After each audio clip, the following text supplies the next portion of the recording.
അമ്മാളിന്റെ മകന്റെ ദേഹത്ത് തിളച്ചെന്ന് വീണ് പൊള്ളി. വേഗം വരൂ. തുടങ്ങിയിട്ടുണ്ട്, നല്ല ഭേഷായിട്ട് തുടങ്ങിയിട്ടുണ്ട്. സ്ഥാനം മാറ്റി കിണർ കുഴിക്കാൻ പറഞ്ഞിട്ട് ആരും കേട്ടില്ലല്ലോ. ഇപ്പൊ എങ്ങനെയുണ്ട്? എല്ലാരും കൂടെ അനുഭവിച്ചോ? മറിക്ക് മറിക്ക്.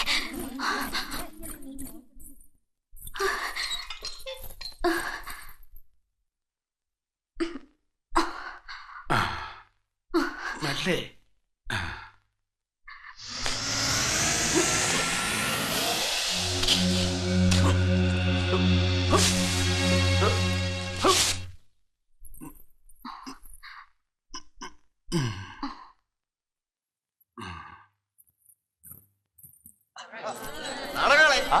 നീയോടെ പോന്നു. നിനക്ക് വേറെ യാതൊരു ജോലിയില്ലേ?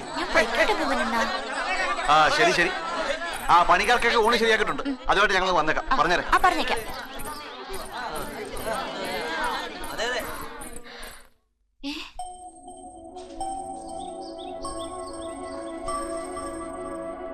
എവിടെ? ആര്?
സ്വപ്നഭൂമിയിൽ കിണർ ഒഴിക്കാൻ വന്നവരാ ഞങ്ങള്.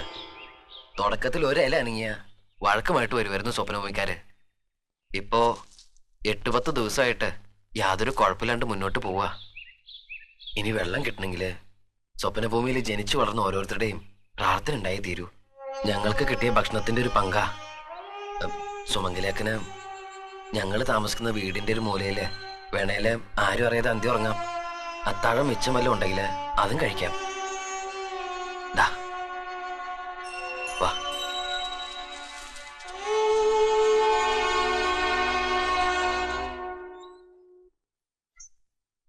സ്വപ്നഭൂമിയിൽ നിന്ന് പുറത്തുപോയി നാട്ടിലെ കോളേജിൽ 2 വർഷം പഠിച്ച ഒരേ ഒരു പെൺകുട്ടിയാ ഈ സുമംഗലി. ഗ്രാമത്തിന്റെ ഓമനയായിരുന്നു അവൾ. ഗ്രാമത്തിലാകെ അവൾ നിറഞ്ഞു നിന്നു. എല്ലാ വീടും അവളുടെ വീടായിരുന്നു. എല്ലാവരും അവളുടെ പ്രിയപ്പെട്ടവരായിരുന്നു. ആയിടയ്ക്കാണ് പത്രപ്രവർത്തനമൊന്നും പടം പിടുത്തമെന്നൊക്കെ പറഞ്ഞ് സ്വപ്നഭൂമിയെക്കുറിച്ച് ലേഖനം എഴുതാൻ ഒരാളിവിടെ എത്തിയത്. ഒരു അച്യുതൻ കുട്ടി. നാട്ടുകൂട്ടം അയാൾക്ക് എല്ലാ ഒത്താശകളും ചെയ്തു കൊടുത്തു. അയാൾക്ക് വഴികാട്ടിയായും സഹായിയായും വിട്ടുകൊടുത്തത് പാവം സുമംഗലിയായിരുന്നു. അയാൾക്ക് വേണ്ട വിവരങ്ങളൊക്കെ പറഞ്ഞുകൊടുത്ത് പടങ്ങൾ എടുത്തും എടുപ്പിച്ചും അവർ രണ്ടുപേരും ഈ കണ്ട കാടും മേടും ഒക്കെ കയറിയിറങ്ങി നടന്നു. ഒടുവിൽ പത്രത്തിൽ അടിച്ചു വന്നതത്രയും സ്വപ്നഭൂമിക്കാരുടെ രീതികളെ കളിയാക്കിയും പരിഹസിച്ചും കൊണ്ടുള്ള ലേഖനങ്ങളായിരുന്നു. നാട്ടുകൂട്ടം അയാൾക്ക് വിലക്ക് കൽപ്പിച്ചു. ആരും അയാളെ കണ്ടുപോകരുന്നത് ശാസനയും. സത്യത്തിൽ അയാളൊരു കാപട്യക്കാരനായിരുന്നു. അയാൾക്ക് വേണ്ടിയിരുന്നത് സ്വപ്നഭൂമിയിൽ അറുതിയില്ലാത്ത മരുന്നുകളുടെ രഹസ്യ വിവരങ്ങളായിരുന്നു. സുമംഗലിയെ മോഹിപ്പിച്ച് മരുന്നുകളുടെ കലവർ രഹസ്യങ്ങളെല്ലാം കവർന്നെടുക്കാൻ പാതിരാവിന്റെ മറവിൽ അയാൾ ദിവസവും സ്വപ്നഭൂമിയിലേക്ക് വന്നുകൊണ്ടേയിരുന്നു. സ്വപ്നഭൂമിയിലെ പെണ്ണ് സ്വപ്നഭൂമിയിലെ ആണിന് മാത്രമുള്ളതാ. മറ്റ് ദേശക്കാരുമായി ഒരു ബന്ധവും പാടില്ല. ഒരിക്കൽ പഞ്ചഭൂത ബലി നടക്കുന്നൊരു വൈശാഖ രാത്രിയിൽ ധ്യാനപുരയുടെ മറവിൽ രഹസ്യമായി സന്ധിച്ച സുമംഗലിയെയും അച്യുതൻകുട്ടിയെയും നാട്ടുകാർ പിടികൂടി. അയാൾ എങ്ങനെയോ രക്ഷപ്പെട്ടു. സുമംഗലിക്ക് ഭ്രഷ്ടുമായി. എന്നുവെച്ചാല് നാട്ടിലെ പണ്ടത്തെ പടിയടച്ച് പിണ്ടം വെക്കുന്നതിന്റെ വേറൊരു പതിപ്പാ. പക്ഷെ ഇവിടതൊരു ഭയങ്കര കർമ്മ. ഭ്രഷ്ട് നടപ്പാക്കുന്നത് ക്ഷണിച്ചു വരുത്തപ്പെട്ട വേദാത്തന്മാരും തെയ്യത്തിയും കൂടിയാണ്. ഭ്രഷ്ട് കൽപ്പിക്കപ്പെട്ട പെണ്ണിനെ നവവധുവിനെ പോലെ അണിയിച്ചൊരുക്കി പ്രാകൃതമായ വാദ്യഘോഷങ്ങളോടെ അല്പനേരം ഗ്രാമമുറ്റത്ത് നിർത്തും. എന്നിട്ട് അവളെ പഞ്ചഭൂത മണ്ഡപത്തിന് വലം വെപ്പിക്കും. അത് കഴിഞ്ഞ് അവളെ കത്തിജ്വലിക്കുന്ന ഒരു അഗ്നികുണ്ഡത്തിന് മുൻപിൽ കൊണ്ടു നിർത്തും. 18 സുഗന്ധദ്രവ്യങ്ങളും 18 ദുർഗന്ധദ്രവ്യങ്ങളും ആ അഗ്നികുണ്ഡത്തിലേക്ക് എറിയും. അതിൽ നിന്നുയരുന്ന പുക കാറ്റത്തങ്ങ് കരിയാത്ത മലയിലെത്തും. ആ പുക വരുമ്പോൾ കാട്ടാളന്മാർക്കറിയാം ഭ്രഷ്ട് കൊണ്ട പെണ്ണൊരുത്തി വരുന്നുണ്ടെന്ന്. കുന്തങ്ങളുമായി അവർ കരിയാത്ത മരങ്ങൾക്കിടയിൽ കാത്തു നിൽക്കും. കരിയാത്ത മലയ്ക്കരികിൽ ഒരു പ്രത്യേക സ്ഥലത്ത് അവളെ നിർത്തിയിട്ട് ഗ്രാമത്തിന്റെ ഗണനാഥൻ അവൾ ചെയ്ത കുറ്റം ഉറക്കെ പറഞ്ഞിട്ട് 3 പ്രാവശ്യം ഭ്രഷ്ട് എന്ന് ചൊല്ലും. അതോടെ അവൾ വേദാത്തന്മാരുടേതായി കഴിയും. സ്വപ്നഭൂമിക്കാർ തിരികെ വരുമ്പോൾ വേദാത്തന്മാർ ആടയാഭരണങ്ങളൊക്കെ അഴിച്ചെടുത്ത് കുന്തത്തിന് കുത്തിയും കല്ലെറിഞ്ഞും അവളെ കരിയാത്ത മലയിലേക്ക് കയറ്റിവിടും. കഴിഞ്ഞ 40 വർഷങ്ങൾക്കുള്ളിൽ ഇവിടെ 3 ഭ്രഷ്ടുകൾ നടന്നിട്ടുണ്ട്. അതിൽ അവസാനത്തതാണ് സുമംഗലിയുടേത്. ഭ്രഷ്ട് കൽപ്പിക്കപ്പെട്ട പെണ്ണുങ്ങളിൽ തിരിച്ചു വന്നവൾ ഇവൾ മാത്രമാണ്. പക്ഷെ സമനില തെറ്റിപ്പോയി. ഭ്രഷ്ട് കൽപ്പിക്കപ്പെട്ടവളായതുകൊണ്ട് ഇനി തിരിച്ചെടുക്കാൻ പറ്റില്ല. ഒരിക്കൽ ശിക്ഷിച്ചതുകൊണ്ട് ഇനി ശിക്ഷിക്കാനും വയ്യ. അവൾ ഇവിടെ ഇങ്ങനെ കഴിഞ്ഞുകൂടുന്നു. വേദവരം കില്ലാടിയെ വിളിച്ചോണ്ട് വന്നത് നന്നായി പോയിന്നിപ്പോ പലർക്കും തോന്നാൻ തുടങ്ങിയിട്ടുണ്ട്. ജ്യോതിഷി പറഞ്ഞത് എത്ര കൃത്യമായിരിക്കുന്നു. 14 ദിവസമായിട്ട് ഒറ്റ ദുശകനങ്ങളും ഉണ്ടായിട്ടില്ല. വെള്ളം കെട്ടിക്കഴിഞ്ഞ ആദ്യത്തെ പൂമാല ഭുവനപ്പന് തന്നെ. പൂമാല ഇടാൻ വരട്ടെ. ഇപ്പൊ 23 കോലയായുള്ളു. 45ാമത്തെ കോല ആകട്ടെ, അപ്പൊ കാണാം. 45ാമത്തെ കോലിലാ ചതിയിരിക്കുന്നേ.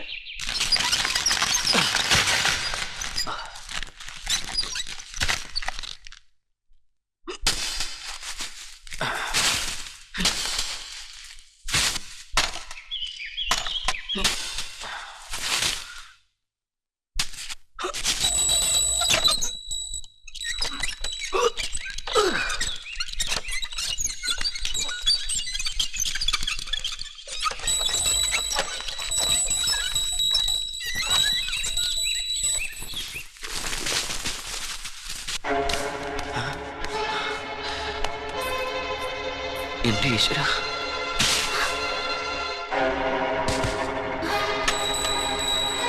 എന്താ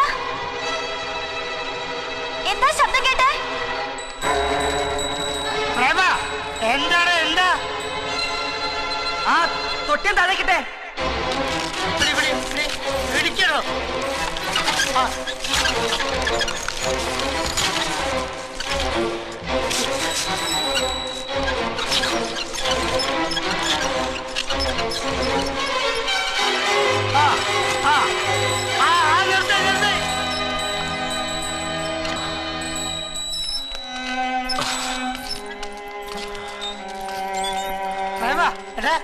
എന്താണ്?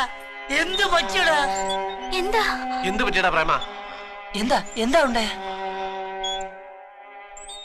പാറ താഴെ ഞങ്ങോട്ട് മുഴുവൻ പാറയാ.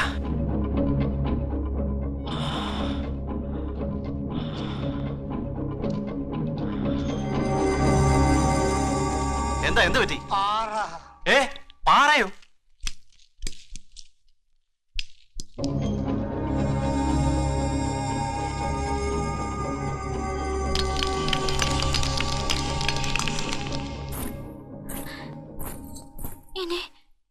ഇനി എന്താ ചെയ്യാ? ഒന്നും ചെയ്യാനില്ല. ഒന്നും. പണ്ടത്തെ ഭൂമിയൊലുക്കത്തില് എങ്ങനെയോ വന്ന് ഉറച്ചുപോയി പാറയത്. ആ പാറയാ അന്നത്തെ മണ്ണിടിച്ചിലിനെ തടഞ്ഞു നിർത്തിയത്, സ്വപ്നഭൂമിയെ രക്ഷിച്ചത്. അതിഞ്ഞ് പൊളിക്കാൻ പറ്റില്ല. പൊളിച്ച ഒരുപക്ഷെ ഇനിയും മണ്ണിടിച്ചിലുണ്ടായേക്കാം. എങ്ങനെ പറ്റി എനിക്ക് തെറ്റ്? പൂജാമന്ത്രങ്ങൾക്ക് തെറ്റി, വേദപുസ്തകത്തിന് തെറ്റി, പണിയായുധങ്ങൾക്കും പെലിവാ പക്ഷിക്കും തെറ്റി.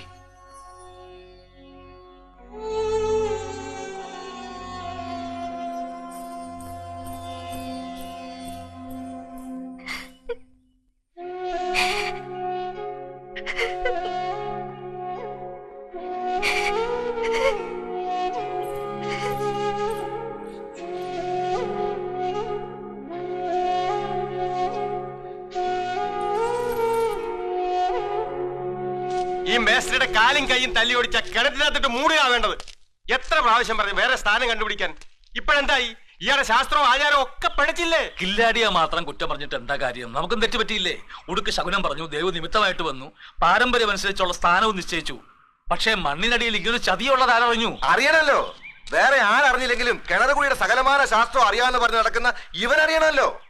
നിങ്ങൾ എന്ത് വർത്താനാണോ പറയുന്നത്? ഇവനെന്താ ശ്രമിക്കാഞ്ഞിട്ട്? നിങ്ങൾക്കൊക്കെ വല്ല നഷ്ടം വന്നോ? അധ്വാനം നഷ്ടം വന്നോ? കാശ് നഷ്ടം വന്നോ? പിന്നെ കുറെ അഭിപ്രായങ്ങൾ. അത്ര വലിയ ദണ്ണുണ്ടെങ്കിലേ നിങ്ങൾ എല്ലാരും പോയിട്ട് ആ പാറയെ കൊണ്ട് കടിച്ചു മുറിച്ചാളി. അങ്ങോട്ടും ഇങ്ങോട്ടും വഴക്കുണ്ടാക്കി വെറുതെ സമയം കളയാതെ വേറെ വല്ല മാർഗം ഉണ്ടോ നോക്ക്. രണ്ട് മാർഗങ്ങളെ തോന്നുന്നുള്ളൂ. ഒന്നെങ്കിൽ അയൽ ഗ്രാമങ്ങളിൽ സർക്കാർ നമുക്ക് സൗജന്യമായിട്ട് തരാമെന്ന് പറഞ്ഞിട്ടുള്ള ഭൂമിക്ക് വേണ്ടിയുള്ള അപേക്ഷ കൊടുക്കുക. എന്നിട്ട് ഇത്രയും കാലം നമ്മെ പോറ്റി വളർത്തിയ ഈ മണ്ണിനോടും മരങ്ങളോടും പക്ഷിമൃഗാദികളോടും എന്നേക്കുമായി യാത്ര പറയുക. അല്ലെങ്കിൽ പുതിയൊരു സ്ഥാനം നിർണയിച്ച് മറ്റൊരു കിണർ പണിയുക.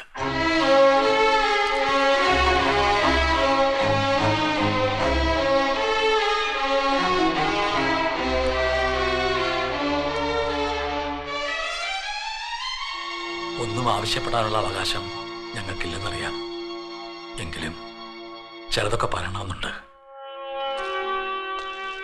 പുറമേ ഉള്ളവർക്ക് നരകമായി തോന്നാമെങ്കിലും ഞങ്ങൾക്കിത് സ്വർഗമാണ്, ഞങ്ങളുടെ സ്വർഗം. ഇവിടെ എല്ലാവർക്കും ഒരേ ഒരു ദൈവമേ ഉള്ളൂ. ആ ദൈവം പഞ്ചഭൂതങ്ങളാണ്. പ്രാർത്ഥനയേ ഉള്ളൂ, ആരാധനയില്ല. മതങ്ങളില്ല, വിശ്വാസങ്ങളേ ഉള്ളൂ. ഇവിടെ എല്ലാവർക്കും ഒരേ സംഭരണിയിലെ വെള്ളം, ഒരേ കലവറയിലെ ഭക്ഷണം.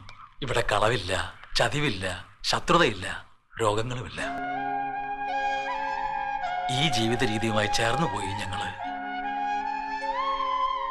ഞങ്ങൾക്ക് ഇവിടം വിട്ട് വേറെ എവിടെയും പോയി പാർക്കാനാവില്ല. ശ്വാസം കിട്ടില്ല.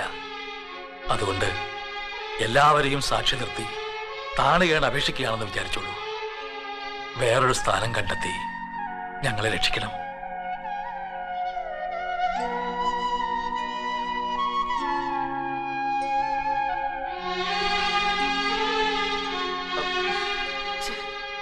വേറൊരു സ്ഥാനം ഞാൻ നോക്കില്ല. അഥവാ സ്ഥാനം നോക്കിയാൽ തന്നെ അവിടെ വെള്ളം ഉണ്ടാവില്ല. ഈ സ്വപ്ന മുമ്പിൽ വെള്ളം ഉണ്ടെങ്കിൽ അത് അവിടെ മാത്രമേ ഉള്ളൂ, ആ പാറയ്ക്കടിയില്. ആ പാറ പൊട്ടിക്കണം. അത് ഞാൻ പൊട്ടിക്കും. അത് തകർക്കാനുള്ള മാർഗം തേടി ഞാൻ പോവുക. എപ്പോ തിരിച്ചു വരുമെന്നൊന്നും അറിയില്ല. കഴിയുന്നത്ര നേരത്തെ വരാം. എനിക്ക് പകരമായിട്ട് നിങ്ങളിവിടെ ഉണ്ടാവണം. ഇവർക്ക് ഒരു ഉറപ്പിന് വേണ്ടി. എനിക്ക് കുറച്ച് പണം വേണം.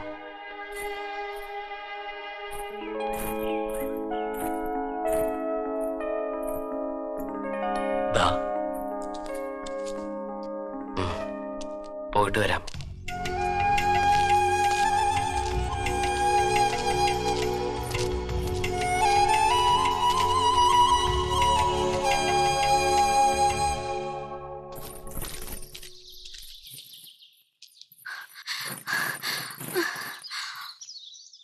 എന്താ? ഒന്നുമില്ല, വെറുതെ വന്നേ ഉള്ളൂ. എന്താ കാര്യമെന്ന് വെച്ചാ പറഞ്ഞോളൂ. അന്നെന്നെ കളിയാക്കിയില്ലേ? കിണറ് കുത്തി ചെന്ന് ആദ്യത്തെ കുടം വെള്ളം എടുക്കുമ്പോ എന്റെ തലയിലോട്ട് വെച്ച് തരൂന്ന്. ആ കുടം വെള്ളം എനിക്ക് വേണം. തരുവോ? പറ. തരാം. പക്ഷേ സ്വപ്നഭൂമിയിലെ ദേവിയെ പകരം എനിക്ക് തന്നേക്കണം.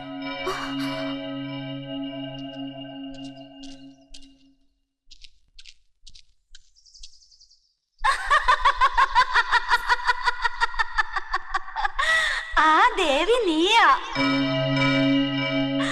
അടുത്ത സുമംഗലിയും നീയാ.